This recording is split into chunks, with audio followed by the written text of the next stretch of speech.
Hi, good morning and welcome to Deeside Limited.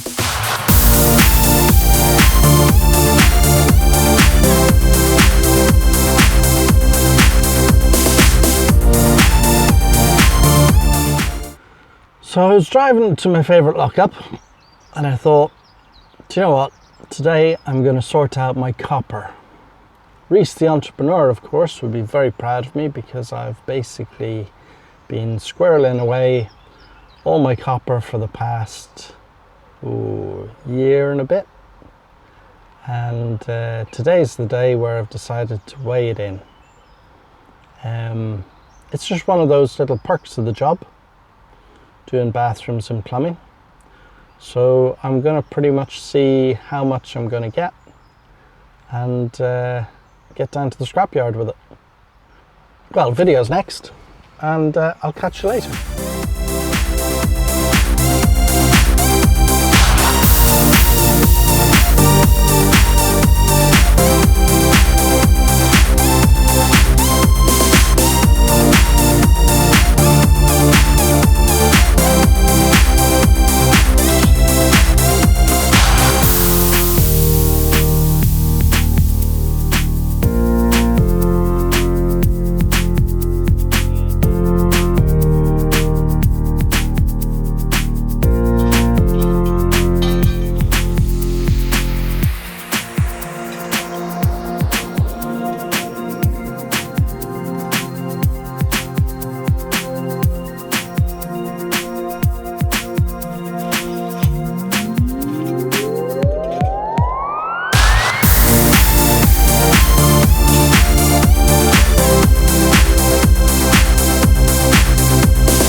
So that was the copper weigh-in. Made a nice few quid. Here in the UK, we have to pay tax on that, unfortunately, because it goes straight into a bank account. But that's part of it. Before, we used to just get cash in hand from the scrap merchant, which was really nice, because El Taxman didn't know anything about it. But anyway, it is what it is. Thanks very much for watching. I can't see putting anything in the description below apart from the clothes I'm wearing today. Well, I'll put the pipe slices in because they're always good. I'll put the pipe slices in, 22mm and 15mm pipe slice. If you ever need to cut copper, they are the easiest thing to use. So yeah, as always, thank you very much for watching. Every like and comment is a bonus. And I'll see you on the next one.